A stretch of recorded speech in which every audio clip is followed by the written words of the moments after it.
শিক্ষা, গবেষণা এবং শিল্প সাহিত্যকে আরও বেগবান করতে সরকার তার দায়িত্ব অবশ্যই পালন করবে বলে মন্তব্য করেছেন প্রধানমন্ত্রী তারেক রহমান।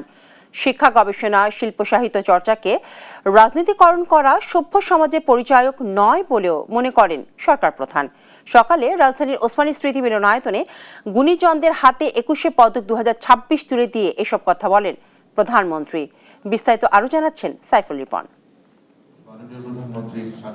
বিভিন্ন ক্ষেত্রে গুরুত্বপূর্ণ অবদানের স্বীকৃতি হিসেবে দেশের ৯ বিশিষ্ট ব্যক্তি এবং ব্যান্ড দল ওয়ারফেজকে ২১শে পদক দিল সরকার।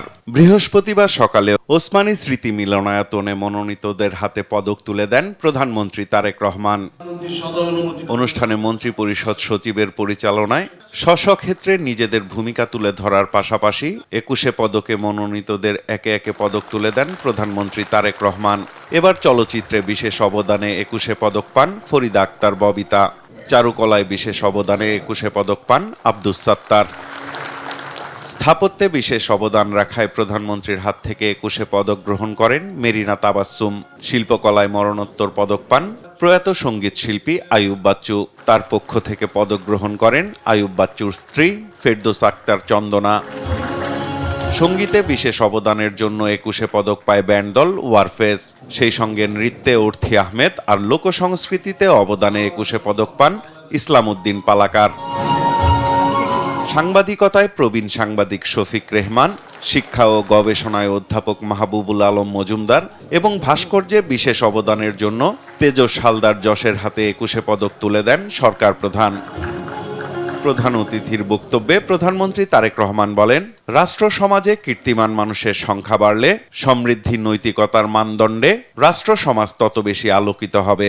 আমি বিশ্বাস করি শিক্ষা, গবেষণা এবং শিল্প সাহিত্য চর্চাকে রাজনীতিকরণ করা কখনোই সভ্য সমাজের পরিচায়ক নয়।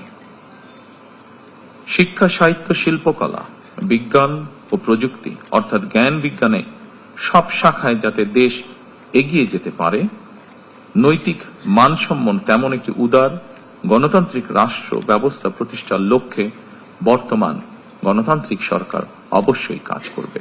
এ সময় স্বাধিকার অর্জনের বীজ মন্ত্র হিসেবে ২১শে অবদান স্মরণ করেন প্রধানমন্ত্রী। ২১শে ফেব্রুয়ারি একদিকে মাতৃভাষা মর্যাদা প্রতিষ্ঠার সংগ্রাম এবং একই সাথে এটি ছিল জালেমের বিরুদ্ধে নিজেদের অধিকার প্রতিষ্ঠার আন্দোলন। সুতরাং ফেব্রুয়ারি মানেই আত্মপরিচয় উপলব্ধির মাস। পদক প্রদান শেষে কন্যা ব্যারিস্টার জাইমা রহমানকে সঙ্গে নিয়ে হেঁটে সচিবালয়ের নিজ কার্যালয়ে ফেরেন প্রধানমন্ত্রী তারেক রহমান। সাইফুল রিপন, দেশ টিভি, ঢাকা।